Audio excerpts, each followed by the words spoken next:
د دیش کارون د وجنه الله شله د قبر عذاب ور کوي انسان چې کله چغولي کوي الله بدل د قبر عذاب ور کوي یو دویم چې کله سړی د تشمی تیز نه ځان نه سي رب العالمین بدل د قبر عذاب ور کوي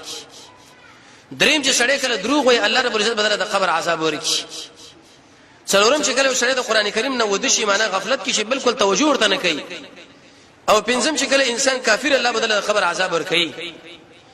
شپږم چې کله انسان مشرک الله بدی انسان له قبر عذاب ور کوي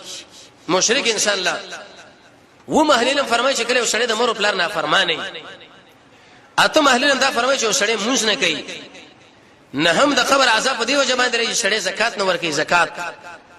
لسم مهلین دا فرمایي چې کله سړی سود کوي اولسم او علماء دا ذکر کړی چې سړی د مونږ خپل وخت نه ورسته کوي دولسم او علماء دا ذکر کړی د دې وجه د قبر عذاب راځي چې انسان به د منزله ودري قصدن درلسم او علماء دا ذکر کړی چې کله انسان زنا کوي الله بدل د قبر عذاب ورکړي څوارلسم او علماء دا ذکر کړی چې انسان لواطت کې الله بدل د قبر عذاب ورکړي عبد الله ابن عباس فرمایي په دې قبر کې بلت خنزیر جوړي خنزیره څومره خطرناکه خبره پنځلسم علي فرمایي چې سړی وینا کوي به په عمل نه کې الله تعالی د قبر عذاب ورکړي شپږلسم هغه خطیب چې عقل کو تقریر کوي او عمل پې نه کوي الله تعالی د قبر عذاب ورکړي ولسم اهل علم دا فرمایي چې انسان کله مخه مخه په شي په سړي باندې عیب لګي اتلسم چې کله سړی د یتیم مال خوري د انسان له قبر عذاب الله ورکړي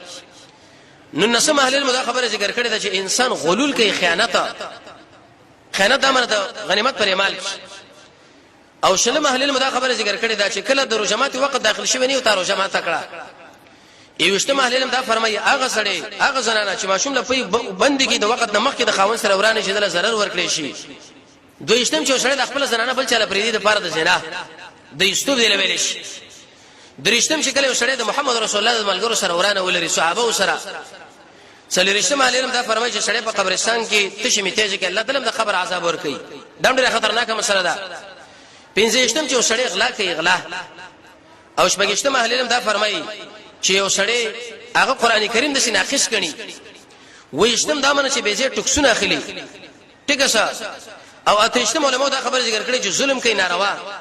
او نه وېشتم د الله د اولیاء په څه بده خبره چې کړي وسړی کوي او درشم چې بالکل ځل کوم دا محسوسي کې نشه د قبر عذاب لاشتو کشته نه د دیرش کارون د وجنه الله شله د قبر عذاب ور کوي